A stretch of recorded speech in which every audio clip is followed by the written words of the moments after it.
A slow drizzle tapped against the window of the small diner on 8th and Maple, each raindrop reflecting the neon lights outside in miniature. Adrian sat under the awning across the street, watching tired customers through the glass as they slid into their booths. They'd been working all day, no doubt, and this was their chance to sit down to a hot meal and a bit of comfort. It was the kind of routine Adrian used to have. He remembered stepping into warm restaurants on rainy nights, the comforting buzz of conversation, the aroma of fresh coffee that somehow made the world feel safer. Now, the only warmth he felt came from the ragged coat he pulled tighter around himself, as if trying to preserve the last sliver of dignity he had left. He was homeless. He had been for nearly 4 months, not that he counted days anymore. Adrian rarely allowed himself to dwell on the moment his life unraveled, but it crept up on him in the quiet times between footsteps. It started with a layoff. The auto parts factory, once a thriving hub, had downsized. He'd been one of many casualties of corporate restructuring. Then the hospital bills arrived. The cancer that took his wife had robbed him of not only the love of his life, but any financial cushion they had left. Piece by piece, his home, his car, and most of his belongings were sold off or repossessed. A single cardboard box of photos and personal keepsakes was all he had to remind him that once, not so long ago, he was a man with a steady job, a loving wife, and a future. The restaurant's orange neon flickered, and Adrian caught a glimpse of his reflection in the murky puddle below him. He hardly recognized the man staring back. His hair was unkempt, streaks of silver shining under the streetlights.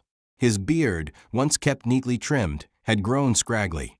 The lines across his face etched years of worry and heartbreak.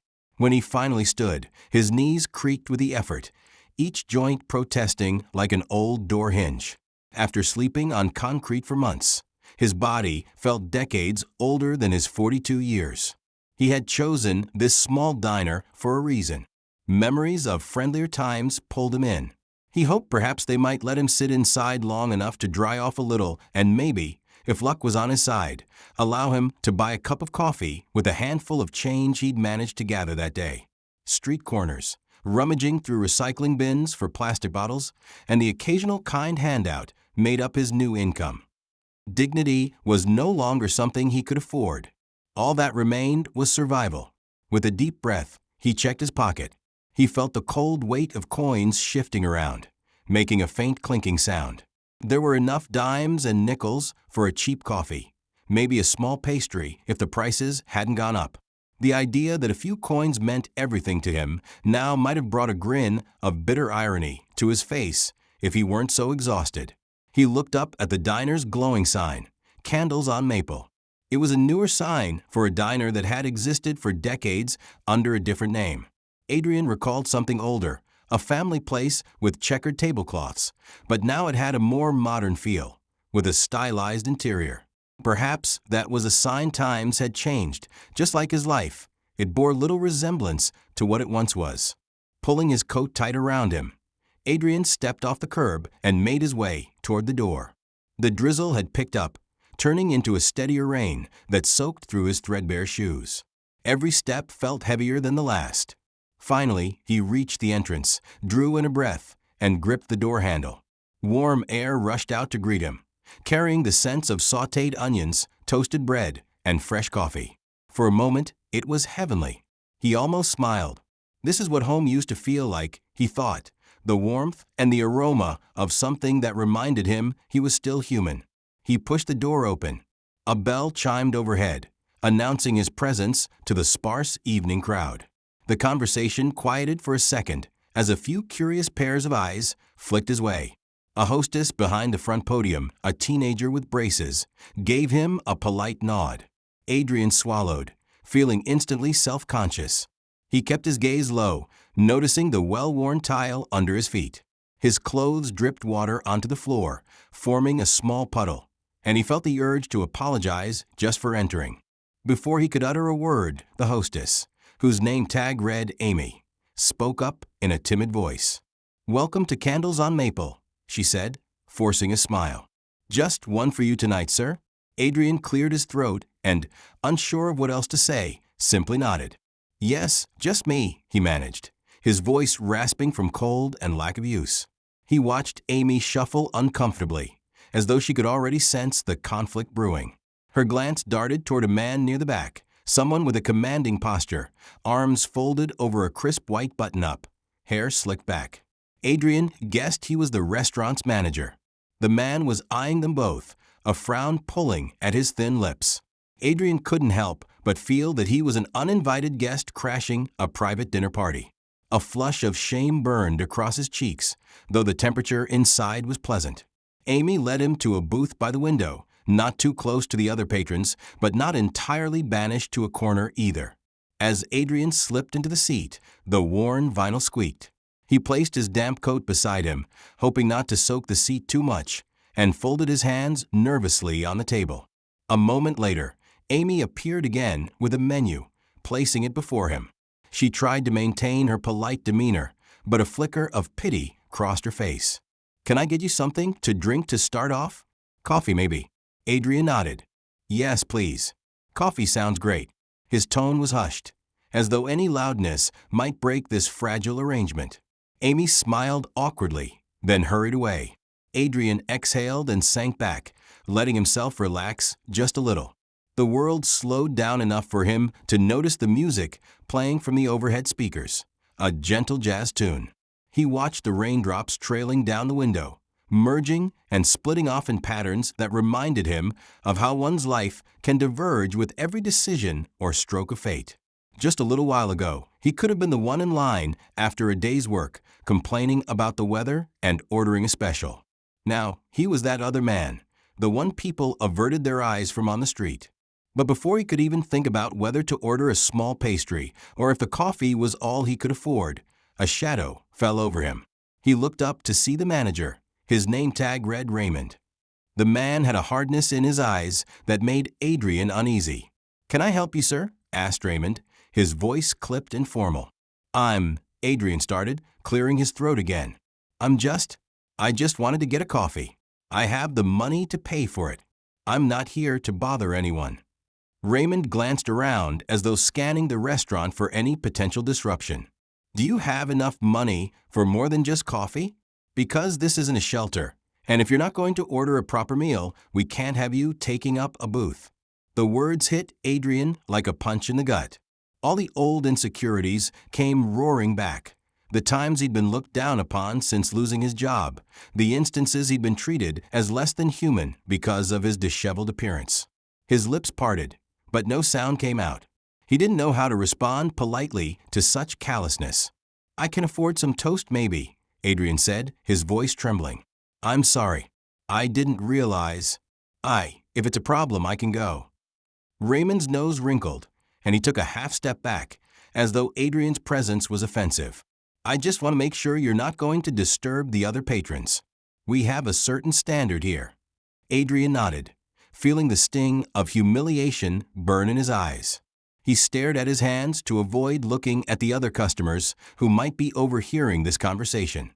"I understand," he whispered. "I won't cause any trouble." Raymond stared at him a moment longer, then sighed. "Fine, but I'll hold you to that." The manager turned on his heel and walked away, leaving Adrian feeling more exposed than ever. When Amy returned with the coffee, Adrian thanked her quietly and forced a weak smile. He wrapped his hands around the cup, letting the warmth seep into his fingers. Each sip felt like a gentle reminder that some comforts still existed in the world. But as the minutes passed, he could feel Raymond's gaze from across the dining area, lingering on him like a hawk ready to pounce at any sign of misstep. Eventually, Adrian signaled Amy. "I can pay for some toast if that's okay," he said. He needed to show he wasn't freeloading, that he was trying, at least in some small way, to be a respectable customer. "Sure," she said softly. "That'll be just $2.50. Did you, want any butter or jam with that?" Adrian paused, painfully aware of how little money he had left for the night. "Just plain toast is fine," he said, giving her a nod of thanks. Amy left again, and he stared at the small puddle forming on the floor from his coat. He considered whether he should try to clean it up. Standing up to do so, however, might only draw more attention. So he remained where he was, gaze drifting from the table's edge to the window outside, where the rain continued its steady dance. He soon lost track of time, letting himself indulge in quiet memories. He thought about holding his wife's hand during her final days in the hospital, how her smile never left her face despite the pain. She used to tell him that even when the world felt cruel and cold, there was always room for kindness. To show compassion cost nothing, she would say, but it could be priceless to the one receiving it. The diner smelled of grilled onions, but the memory of his wife's perfume wafted up in his mind, a comforting ghost. He blinked away the tears that threatened to form. Then came a small flash of annoyance from the booth behind him, somebody complaining about the portion sizes or perhaps the flavor of the sauce on their dinner. Adrian couldn't help but find it ironic. Here he was, grateful just to have a roof over his head for a short time and a hot cup of coffee, while someone else was fussing about the meal they'd be able to comfortably pay for. That was the world, though perspective often got lost when comfort was taken for granted. Just as he let out a sigh, a jarring voice cut through the ambience. "I'm sorry, sir, but you'll have to leave now." Adrian turned to see Raymond looming over him again. This time the manager's voice was louder and carried a sharper edge. Heads turned. Adrian felt his heart sink into his stomach. Excuse me?" Adrian stammered. Raymond pointed to the puddle of water beneath the coat and then at Adrian himself. "We have a dress code and sanitation standards. This is unacceptable. You're making our other customers uncomfortable." Adrian felt the eyes of the entire diner upon him. Embarrassment flooded through him, his cheeks burning hot. "I'm just waiting for my toast," he whispered. Raymond shook his head. "I'll send Amy with it in a to-go box. You can eat outside. We can't have you in here like this." Adrian's emotions churned between shame, anger, and despair. He wanted to stand his ground, to refuse. But he had no leverage here. All he owned in the world were the clothes on his back and a handful of coins that he'd already spent on coffee and toast. So he slowly stood, careful not to appear threatening or resentful, despite the turmoil in his chest. "Sir," Adrian pleaded softly, "I've paid for the meal. Just let me finish inside. I won't stay long, I promise." Raymond's expression hardened. "No, I'm asking you to leave." Suddenly, a couple at a nearby table, who had been watching, stirred in protest. "Come on, man," the man of the couple said, frowning at Raymond. "He's not bothering anyone." The woman nodded, looking as if she wanted to say something but was too uneasy to press further. Raymond glared at them as well. "This is a private establishment. We have the right to refuse service, and I'm refusing it now." Amy appeared, holding a small takeout container with a couple slices of toast. Her eyes were cast downward. She placed the container in front of Adrian. The look on her face said she knew how wrong this all felt, but she was powerless to intervene. Adrian's hands trembled as he picked up the box. He tried to meet Amy's gaze to thank her, but she seemed too ashamed or fearful to acknowledge him. Feeling utterly defeated, Adrian hung his head and walked toward the exit. The hush that had fallen over the diner was deafening. The bell chimed, mocking him again as he pushed the door open. Stepping outside into the chilly rain, he shuddered and threw his coat over his head to shield himself. He managed a few steps before setting the takeout box on a nearby bench. The energy to continue simply left him. He sank onto the cold metal, ignoring the rain that now soaked through his jeans. He let his face fall into his hands, the tears mixing with the droplets of rain. Had he really sunk this low? Once, he'd considered himself a decent man, a good husband, a productive member of society. Now, he was being kicked out of places for the mere fact that he existed. The feeling was suffocating, like a crushing weight on his chest. All because he didn't wear the right clothes or smell the right way. Because he was homeless. He looked at the takeout box of toast, feeling both gratitude for the food and overwhelming sorrow that this was his life. He bit into a piece, its warmth contrasting with the cold that surrounded him. But he barely tasted it. The rain picked up. Adrian sat there for nearly half an hour, feeling too numb to move, until the door of the diner opened once more. Out stepped the couple who had defended him. The man paused, glancing around as though searching for something, before spotting Adrian on the bench. Slowly, they approached. Despite wanting to disappear, Adrian lifted his head as they came close. "Hey," said the man, holding out a folded $5 bill. "We're sorry about what happened. That guy was out of line. Here, maybe you can find somewhere dry or get another hot drink somewhere else." Adrian's first instinct was to refuse. Pride still lingered somewhere in the corners of his soul. But survival overcame it. He offered a shaky smile. "Thank you," he whispered. He accepted the money, feeling a surge of shame that he couldn't hide, and something akin to relief all at once. "I appreciate it." The woman, who wore a navy blue coat and had kind eyes, nodded. "Take care of yourself," she said gently. With a final sympathetic glance, they hurried off into the night, arm in arm, beneath a shared umbrella. Their small gesture of kindness illuminated the darkness in Adrian's mind just a bit. He closed his hand around the bill, vowing to put it toward a warm meal the next day, somewhere he wouldn't be immediately turned away. Eventually, the rain and cold became too much, and he stood. Walking down Maple Street, he glanced around for any awning or overhang that might grant him a little shelter. A 24-hour pharmacy's bright sign caught his eye. Often, the areas around such establishments had corners shielded from the elements where security might be lax. Though it wasn't ideal, it was a place to rest. His shoes squeaked with every step, each footfall reminding him how soaked he was. When he finally reached the pharmacy, he slipped around back, grateful to find a narrow alcove. He settled in, huddled against the brick wall, knees drawn to his chest. The city lights cast a glow across puddles in the alley, and the steady hum of distant traffic was the night's lullaby. He clutched his takeout toast box, though the meal was already half-eaten and the rest probably soggy by now. His gaze drifted to a single street lamp shining onto the wet pavement. At least it wasn't as cold as it had been last week. In the stillness of that alley, Adrian's mind replayed the humiliating moment in the diner, again and again, like a record stuck in a loop. Anger, shame, self-pity, and sorrow swirled around inside him. He found himself longing for the release of tears, but he felt as though he'd spent all of them already. He must have dozed off at some point, because the next thing he knew, dawn was breaking and the once steady rain had receded to a gentle mist. The morning traffic picked up, and he was confronted once again by the reality of needing food, a place to wash up, and a way to gather a few dollars for the day. The $5 gifted by that kind couple was a start, but it wouldn't last long. Adrian pulled himself up, wincing as his stiff joints protested.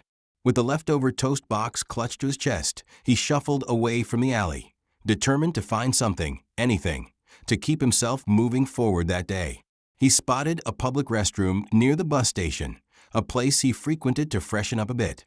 As he walked, he tried to straighten his back, to restore some sense of dignity. In the reflection of a shop window, he took stock of his appearance. The same ragged coat, the same scruffy hair. He sighed. Inside the restroom, fluorescent lights buzzed overhead. He set the toast down, splashed cold water on his face, and used a hand dryer to warm his hands. For a brief moment, he closed his eyes and inhaled. He was tired of living like this. He could handle the hunger, the cold, and the daily uncertainty, but the lack of respect and basic decency cut deep. He remembered how his wife once told him that every soul deserves compassion. It stung to think that others didn't see him as deserving of anything but scorn. Still, a faint spark of hope flickered in his heart. He had to believe, for her sake, that not everyone was like Raymond. Leaving the restroom, he made his way to a bus stop bench. As the city woke up, so did the usual hustle. People rushing to work, coffee cups in hand, half-eaten bagels dangling from their mouths. Adrian felt invisible, a silent bystander in a world that had moved on without him. With the damp morning air pressing against him, he cradled the half-eaten toast, finishing it slowly. That day, Adrian found ways to scrape together a bit more money. He stood near a busy intersection with a sign that simply read, "Trying to survive. Any kindness appreciated." He hated holding that sign. It felt like wearing his failures for the world to judge. But if it meant the difference between a day with no food and a day with a little sustenance, he saw no other choice. Cars zipped by. Some passers-by offered a sympathetic nod, but no change. Others avoided eye contact entirely. A few handed over coins with words of encouragement or at least no judgment. By mid-afternoon, Adrian had just enough to buy another cheap meal, a sandwich, perhaps. He thought about the diners nearby, but his heart still ached from last night's treatment. He decided to try a small food truck he'd seen at the corner of Fifth and Oak. Food trucks tended to be less formal, less judgmental about appearances. Walking down Fifth, he spotted the bright red truck, Taco Shack. The owner, an older woman with a warm smile, greeted him as though he were any other customer. Adrian felt an unexpected rush of relief at her kindness. He ordered a small taco, savoring every bite of spiced meat and fresh cilantro. It wasn't a feast, but it was nourishing. "You look like you could use a little extra," she said, adding another spoonful of rice to his paper tray, free of charge. Adrian thanked her profusely, touched by her generosity. He found a curb to sit on while he ate. With each mouthful, he realized kindness could still be found in small corners of the city, just not under the gleaming lights of that high-end mighty diner. That thought should have soothed him, but for some reason, it stoked a different fire inside. What if he went back? He doubted he'd be welcomed. But a sense of defiance flickered, a longing for a shred of justice. He despised the idea of letting people like Raymond get away with such blatant cruelty. Yet, he had no power, no platform from which to fight. He was just a homeless man with a cardboard sign and a battered coat. Unemployed, with no savings, no support system. The world rarely noticed men in his position, except to turn them away at the door. That night, he tried to shake off the memory as he hunkered down on another sidewalk, shielded by an awning outside a closed jewelry store. Sleep found him eventually, with the city's lullaby of sirens and distant horns. The next morning, Adrian found himself wandering aimlessly through different neighborhoods, searching for a glimmer of possibility. A help-wanted sign, a day labor opportunity, anything that might give him a foothold. His shoes were falling apart, and the heel of one foot rubbed painfully with each step. He turned a corner, and to his surprise, found himself at the edge of a residential area. Tree-lined streets, tidy lawns, houses with picket fences. The sun had broken through the clouds, casting warm rays that dappled the sidewalk through the leaves. It felt like another world compared to the city's gritty downtown blocks. He paused to rest on a low brick wall, letting his feet dangle. A small sign in front of the house read, "Eleanor's Corner, Home Bakery." The aroma of fresh bread and cinnamon wafted through an open window. His stomach growled. In the days since his humiliating encounter at Candles on Maple, he'd largely survived on cheap meals or the occasional donation from well-meaning strangers. The smell from the bakery was heavenly. On a whim, he stood and made his way to the front door of the small shop, more of a repurposed house than a typical business. The door was propped open, inviting potential customers inside. "Hello," Adrian called softly as he stepped into a cozy room with a counter displaying pastries. A plump woman with rosy cheeks emerged from the back, wiping her hands on a floral apron. Her smile reached her eyes. "Morning," she said brightly. "What can I get for you?" She offered him the same tone and welcome she might give any paying customer. Adrian swallowed, acutely aware he might only afford something small. Hi," he began. How much for one of those cinnamon rolls?" She told him the price, $3, about what he had left in change. Adrian mentally calculated whether he'd have anything left for the day if he indulged in this. Maybe just skip a coffee later and fill up the water bottle at a park, he reasoned. Something about her friendly demeanor disarmed him, made him yearn for a moment of normalcy. He handed over the money. "I'll take one, please." His lips curved in a shy smile. She wrapped it up in a small paper bag, handing it to him with care, as if it were a gift rather than a mere transaction. "Here you go," she said. "Hope you enjoy it. They're fresh out of the oven." He thanked her, noticing the warmth emanating through the paper. He stepped out and found a shady spot beneath a large oak, where he devoured the roll. It was soft, gooey with cinnamon and sugar, and it felt like a small piece of heaven. For a moment, he closed his eyes, letting his taste buds remind him that simple pleasures could still exist. When he finished, he folded the paper carefully and slipped it into a trash bin near the curb. Something about that small act, enjoying a treat, discarding the wrapper properly, made him feel like he was part of normal society again, however briefly. He turned to glance back at the bakery. His mind sparked an idea, though it felt like a long shot. Maybe they needed help, even if just sweeping floors or washing dishes. Summoning his courage, he headed back inside.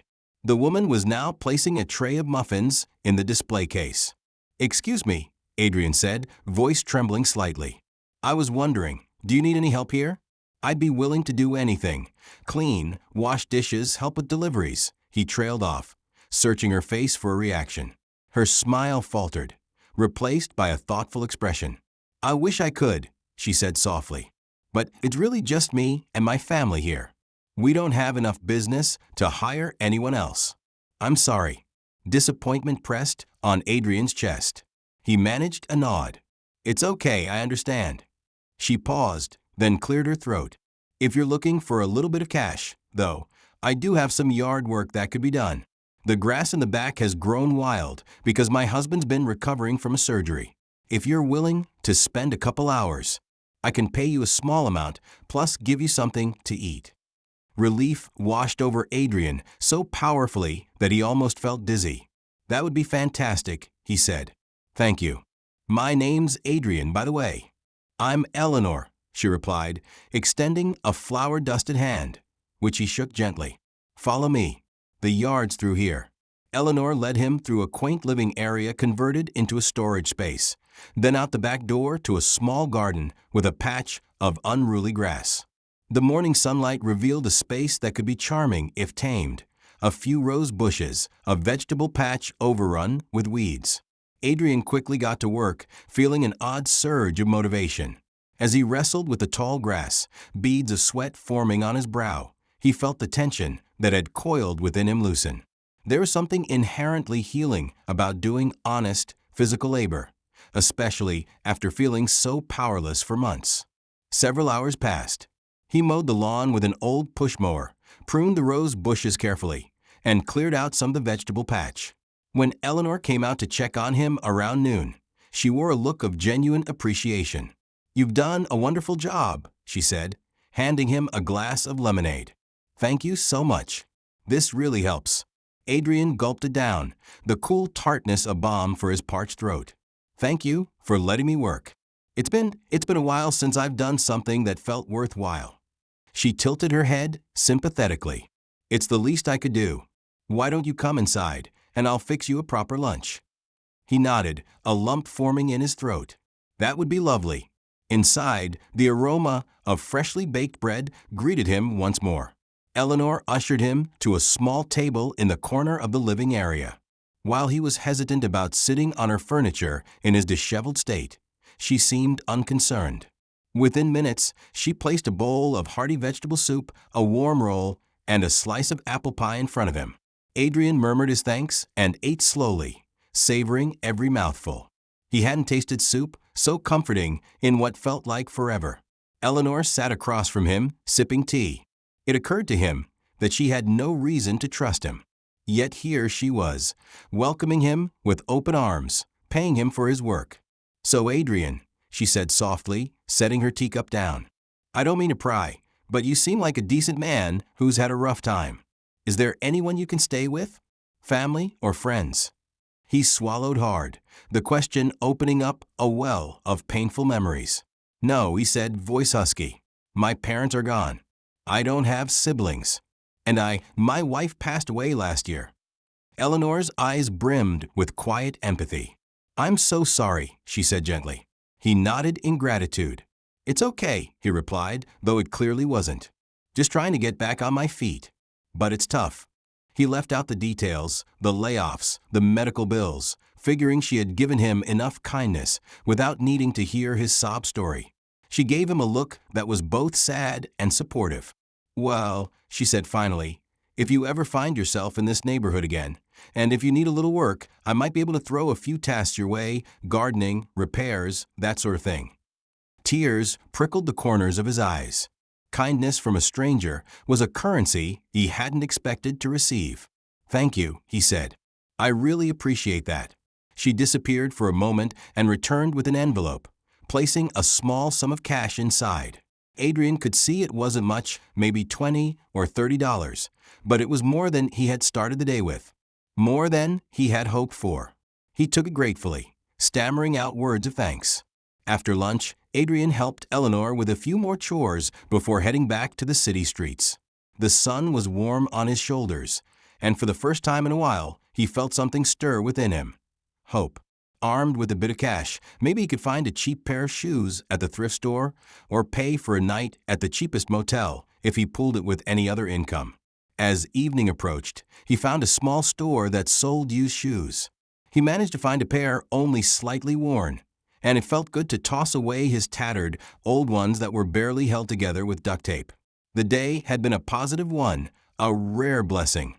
But as darkness fell and he searched for a spot to sleep, his mind returned to the humiliating scene at Candles on Maple. The sting of that manager's words still burned. Adrian wondered if there might be a way to confront that kind of cruelty, not just for himself, but for anyone who might come after him. But as he pressed his back against the brick wall of an abandoned storefront and closed his eyes, he reminded himself that survival came first.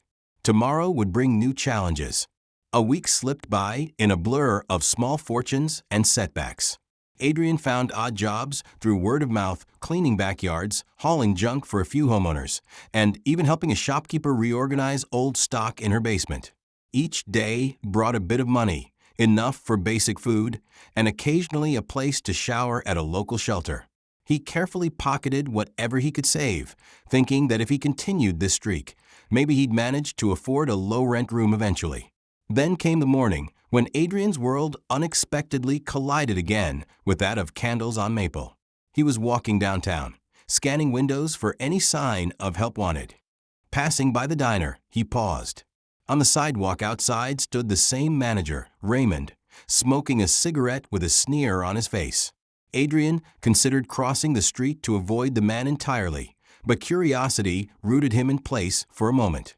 He saw the diner's neon sign flickering. Some of the letters had gone out, leaving the name partially unreadable. The outside facade looked less welcoming than before, the windows in need of a wipe-down. It struck Adrian that the place didn't exude the same aura it had weeks ago. He turned to walk away, not wanting a confrontation, but he heard the sudden bark of a voice. "Hey, you wait." Adrian glanced over his shoulder to see Raymond had spotted him. Adrian froze. "Yes," he replied hesitantly, bracing himself for some new insult. To his surprise, Raymond looked uneasy, as though forced into a situation against his will. "I remember you," he said bluntly. "Listen, we need help. Dishwashing, cleaning tables. Some of our staff just quit on us, but the boss says I need more people fast." He paused, dragging on his cigarette before flicking the ash. "You want a job? It's minimum wage, part-time. Probably only a few weeks, until we hire more permanent folks. You do this, I'll pay you daily. But you better keep yourself neat and not scare off any customers." Adrian nearly choked on his shock. The last person he expected a job offer from was the man who had humiliated him publicly. All sorts of emotions, anger, resentment, suspicion, rose in Adrian's chest. But practicality weighed in as well. A job, even a menial one, was an opportunity for steady pay. Could he swallow his pride and do it? "Well, are you going to just stand there?" Raymond snapped, impatience coating his every syllable. Adrian cleared his throat. I'm interested," but he struggled to find the words, his moral indignation clashing with survival instincts. "But if I do this, I need to be treated with basic respect. I'm not going to endure more public humiliation." Raymond rolled his eyes. "Fine. Whatever. Just show up in decent clothes and don't look like a vagrant. The boss will get off my back if I can fill the shifts." "All right," Adrian replied, making a conscious effort to keep his voice steady. "What time?" Be here tomorrow at 8 a.m. sharp. Ask for me, and I'll get you set up." With that, Raymond ground his cigarette but under his heel and stalked back into the diner. Adrian stood there, his mind swirling in confusion. He wanted to reject the offer, to hurl an insult back, or at least remind Raymond how poorly he'd been treated. But he also knew turning down a chance at consistent income would be foolish. After a moment, he turned away, deciding he'd accept the job, if only to see how the situation played out. Maybe there was more to this story, or maybe it was just desperation on Raymond's part. Regardless, Adrian resolved to handle it on his own terms. That night, Adrian used a portion of his accumulated funds to pay for a cheap hostel bed, one with a shared dorm. He wanted to make a decent first impression in the morning, which meant he needed a good night's rest and access to a shower. For a moment, he allowed himself a shred of excitement. Working a real job, even if menial, might help him earn enough to transition out of life on the streets. He felt a cautious optimism that was rare these days. The next morning, Adrian arrived at Candles on Maple, wearing the cleanest clothes he had, black pants, and a simple polo he'd found at a thrift store. His stomach fluttered with nerves as he stepped inside. The diner wasn't very busy yet. He recognized some staff from his previous visit, though they seemed to avoid his gaze. Perhaps they remembered what had happened. Raymond emerged from the back, handing him an apron and a dish rag. "You wash dishes, mop floors, bus tables, whatever I tell you." "Understood." Adrian nodded. Yes. The day was physically demanding. Adrian spent hours scrubbing pans, clearing dishes, and mopping the same floors he'd been kicked off of just weeks prior. At times, he had to fight the waves of humiliation that threatened to break his concentration. Despite Raymond's pointed glares, Adrian maintained a humble composure. The other employees, including Amy, said little. A few offered shy smiles or a quick thank you, but no one brought up the past. It was as though an unspoken agreement floated in the air. Don't mention the homeless man who was tossed out. He's now part of the staff. By lunchtime, the diner was buzzing, and Adrian struggled to keep up with the onslaught of dirty dishes. That's when he overheard a heated conversation near the manager's office. A man in a well-tailored suit, mid-50s perhaps, with silver hair and a firm stance, was speaking to Raymond in hushed but tense tones. Adrian caught snippets. "Numbers have dropped, poor reviews, your behavior, to rectify this, or we're done." The voice was authoritative, and from the corners of the diner, staff sneaked wary glances. Raymond looked sullen, almost fearful. When the suited man finally turned away and marched toward the exit, Adrian caught sight of a name on his badge: Charles Harrington, owner. So that was the boss, Adrian realized, the man presumably behind the scenes, who had apparently forced Raymond to hire new staff. Perhaps the diner was in trouble, though Adrian couldn't bring himself to feel pity for Raymond. Still, seeing the manager's composure cracked was strangely unsettling. After the rush died down, Raymond reappeared, face pinched with frustration. He barked at Adrian to clean the windows, to polish the counters, anything to keep him busy. Adrian obeyed quietly, aware that Raymond was on edge. Part of him felt a grim satisfaction. Was this karma for the cruelty? As the day wound down, Adrian collected his pay from Raymond. It was minimum wage in an envelope, minus taxes. Raymond offered no thanks, just a curt nod and a warning: "Don't be late tomorrow." That evening, Adrian took a moment to count his money. Enough for a meal, plus enough left over to save. Over the next few days, Adrian fell into a routine. Despite the tension, he did his job diligently. Some customers looked at him curiously, as if they recognized him but couldn't place from where. Others simply didn't notice him at all. Through it all, Raymond never warmed up. But he never repeated the blatant humiliations, likely because the diner couldn't afford more bad press or staff attrition. One afternoon, in the midst of clearing a booth, Adrian overheard a conversation between two patrons about local charities and the importance of community support for the homeless population. Irony tugged at Adrian's lips. Here he was, a homeless man, inconspicuously cleaning up after them while they discussed those poor folks who need help. He bit his tongue, continuing to wipe the table. A few minutes later, a policeman walked in, a tall man with a firm jaw and a friendly gaze. He took a seat at the counter, scanning the laminated menu. Something about his presence drew Adrian's attention. Maybe it was the uniform or the sense of authority it carried. Adrian had never had a major issue with the law, but he had encountered the occasional officer who dismissed him or told him to move along. This one, however, seemed different. Adrian went about his tasks, trying not to stare. Eventually, Amy approached him tentatively while he was gathering plates. "Adrian," she whispered, "the coffee machine's broken again. Could you see if you can do anything about it?" "I can try," Adrian answered. He had some mechanical know-how from his days at the auto parts factory. Quietly, he slipped behind the counter, kneeling in front of the stainless steel coffee maker. The policeman looked up from the menu and nodded in greeting. Adrian returned the nod and tried to concentrate on the machine. He fiddled with a loose wiring connection, noticing the interior was corroded in places. After a few adjustments, he managed to get it humming again. The policeman gave a light applaud. "Impressive," he said with a small smile. Adrian shrugged, feeling bashful. "Just used to work in a mechanical setting. That's all." He checked the machine once more, making sure it was securely connected, then stood to wipe his hands on a rag. "What's your name?" the officer asked. "Adrian." The officer extended his hand. "Officer Gerald Finnegan. Thanks for getting the coffee machine up. Means I can have a decent cup." Adrian shook his hand. "Nice to meet you, sir." Raymond appeared at that moment, glaring at Adrian, as if to wordlessly demand why he was chatting instead of scrubbing. Adrian mumbled an excuse and returned to bussing tables. But Officer Finnegan's inquisitive gaze lingered on him. Something in the policeman's eyes told Adrian he was curious, perhaps noticing Adrian's worn shoes and cautious demeanor. As the afternoon wore on, the diner emptied out, leaving only a few stragglers finishing late lunches or coffee. Suddenly, a commotion erupted near the entrance. A delivery driver, arms laden with boxes of produce, had slipped on the wet floor and crashed into a table, sending plates and silverware clattering. Adrian rushed over to help, as did Raymond.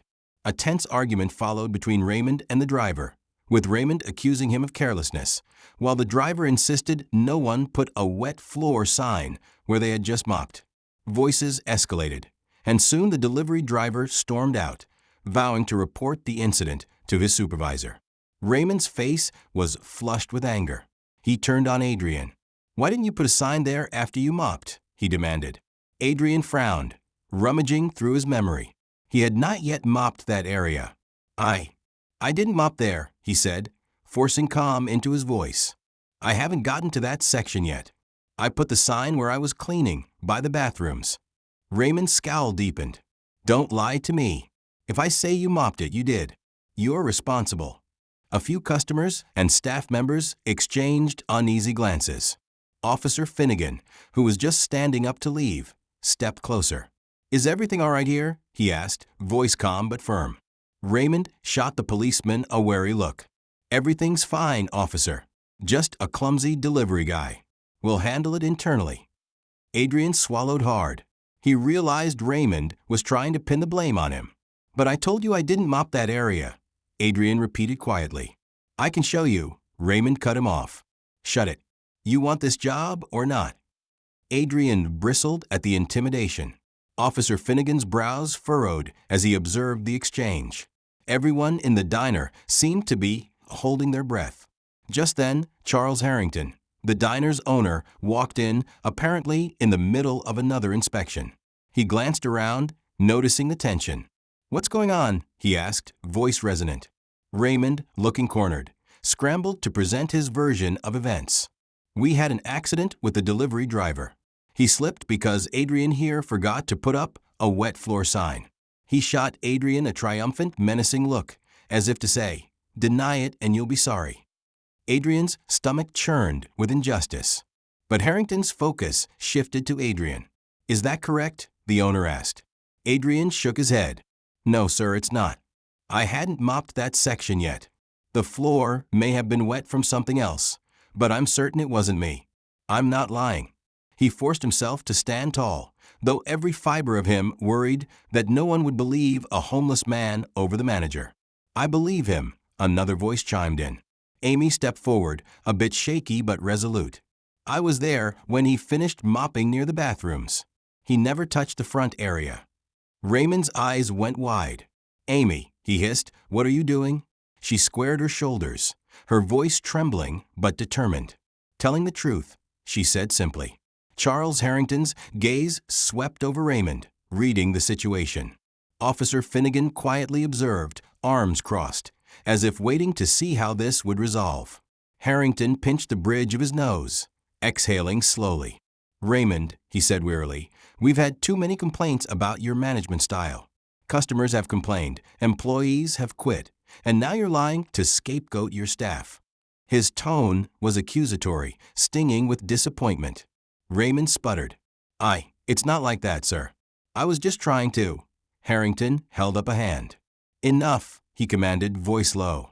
"We've already received a bad reputation from an incident last month involving a homeless man getting kicked out for no valid reason. We had to do damage control after word got around on social media. Have you learned nothing?" His eyes flicked to Adrian. "And ironically, that same man is now on my payroll, apparently working harder and more honestly than the manager who chased him out." Adrian's heart hammered, realizing the story of that humiliating night had circulated. Perhaps that explained the drop in business and the urgent need for staff. Raymond's expression crumbled from bluster to desperation. "I can fix this," he pleaded. "Give me a chance." But Harrington shook his head firmly. "I'm sorry, Raymond. I've given you multiple chances. You're done. Pack up your things and leave." A hush fell over the diner. Raymond stood there, stunned. Then, in a burst of anger, he yanked off his manager's badge, throwing it on a nearby table. With one final glare at Adrian, he stormed out of the diner. The door slammed shut behind him, the small bell jingling in the aftermath, as if uncertain how to respond to such an outburst. Adrian let out a breath he hadn't realized he was holding. The staff collectively exhaled, tension melting into relief. Harrington turned to Adrian, eyes grave but not unkind. "I'm sorry you had to endure that," he said. "I heard bits of the story before, but I never imagined it was quite so ugly." Adrian managed a nod. "Thank you for believing me." The owner continued, "Your work ethic's been commendable, from what little I've observed. We're short-staffed, so if you want to stay on, I'd like to keep you, maybe train you for more than just washing dishes." A wave of gratitude and shock washed over Adrian. Yes, I'd like that," he said. He glanced around, seeing smiles from some of the staff, including Amy, who looked relieved that the truth had come out. Officer Finnegan, satisfied that the situation was resolved, approached Adrian with a handshake. "Good luck," he said softly, before turning to pay for his coffee and heading out. With Raymond gone, the atmosphere and candles on Maple seemed to lighten, as if a dark cloud had been lifted. Over the next few days, Adrian found himself training on how to work the grill and prep vegetables. He wore a new uniform provided by the diner, clean black trousers, a polo with the diner's logo, and an apron. He even got a small name tag, Adrian, pinned to his chest. Each night, he left with a feeling of accomplishment, the knowledge that he had earned an honest day's wage. The real turning point came a few weeks later. Charles Harrington visited again, and this time he pulled Adrian aside. "I just wanted to see how you're settling in," he said, voice measured. "Better, thank you," Adrian replied, sincerity in his gaze. "I'm saving up, hoping to afford a small place soon." Harrington nodded approvingly. "I've decided to revise some policies here. I want the restaurant to be known for warm hospitality, not just decent food. If you have any ideas, let me know. Meanwhile, there's a small storeroom in the back that we never use. If you'd like, we could clean it out and put a cot there. It's not a permanent solution, but it's better than the streets." Adrian's throat tightened with emotion. "That's extremely generous," he managed. "Thank you. Yes, I'd like that." True to his word, Harrington had the storeroom cleared out. It wasn't luxurious, just enough space for a narrow bed, a dresser, and a small table. But it was 4 walls and a locked door, a place Adrian could truly rest. In exchange, Adrian often stayed after hours to help with inventory or additional cleaning tasks. He didn't mind. He felt indebted to the chance he'd been given. As time passed, the diner's fortunes began to change. Word got out about new management, friendlier service, and a staff that treated customers and each other like family. Adrian found himself increasingly engaged in day-to-day operations. He suggested small improvements, like offering coffee refills to local police officers or teachers, or letting seniors have discounted meals on certain days. Harrington appreciated his input, remarking that someone who had been on the receiving end of the city's harshness might know best how to infuse genuine kindness into an establishment. One evening, after closing, Adrian sat in the tiny storeroom, flipping through the few photos he had managed to keep. His wife's face beamed up at him, a memory of happier times. Tears welled in his eyes, but this time they weren't solely of grief. He felt a profound sense of gratitude, a conviction that maybe he was on a path toward something resembling peace, and perhaps even success. Just then, there was a soft knock on the door. Amy peeked in, looking shy as always. "We're going out for late-night coffee," she said. "A few of us from work. Do you want to come?" Adrian hesitated. His initial reflex was to decline. Out of fear, he wouldn't fit in. But then he saw the genuine warmth in her eyes and realized these people no longer saw him as a homeless man. They saw him as a coworker, a friend. He nodded. "Yes," he said, placing the photos gently in a drawer. "I'd love to." Smiling, Amy let him out, and they joined a small group heading down the street to a 24-hour cafe. As they walked under the city's neon glow, Adrian couldn't help but reflect on how drastically his life had changed in such a short time. From a lonely bench in the rain to a job, a roof, even if only a small storeroom, and new friends. He thought again of the humiliating moment he was kicked out of Candles on Maple. And here he was, working there, forging a future within those very walls. The moral of Adrian's journey began to crystallize in his mind. Sometimes life hands us cruelty, and sometimes people mistreat us without reason. But that doesn't have to define our fate. Compassion, like the kind offered by Eleanor or by Harrington, can change everything. The biggest difference is made not by grand gestures from the wealthy, but by small acts of empathy from everyday people. And, in a karmic twist, those who act with cruelty often find that their behavior comes back to haunt them. In the end, one's character is revealed by how they treat the most vulnerable among us. When they arrived at the cafe, the group found a booth. The chatter was light, discussing silly customer interactions, future plans, weekend outings. Adrian mostly listened, smiling quietly. He offered an occasional comment, but mostly he basked in the normalcy of it all, the clink of mugs, the swirl of cream and coffee, the friendly ribbing among co-workers. The coffee tasted sweet, not because of the sugar, but because of the sense of belonging that infused every sip. Yes, he was still healing from the wounds that life had dealt him, losing his wife, losing his job and home. But for the first time in a very long while, he felt that tomorrow might be better than today, and the day after might be better still. As he glanced around at his new friends, he silently vowed to become the kind of person who, like Eleanor, like Harrington, used whatever small resources he had to lift others up. In that moment, he realized that being kicked out of the restaurant weeks ago had been a catalyst for something greater, a lesson in humility, yes, but also in resilience and the power of kindness. The memory of that night still stung, but now it served as a testament to how far he'd come. A homeless man kicked to the curb had risen to find purpose, and the one who had humiliated him was forced to confront the consequences of his actions. It wasn't a fairy tale ending.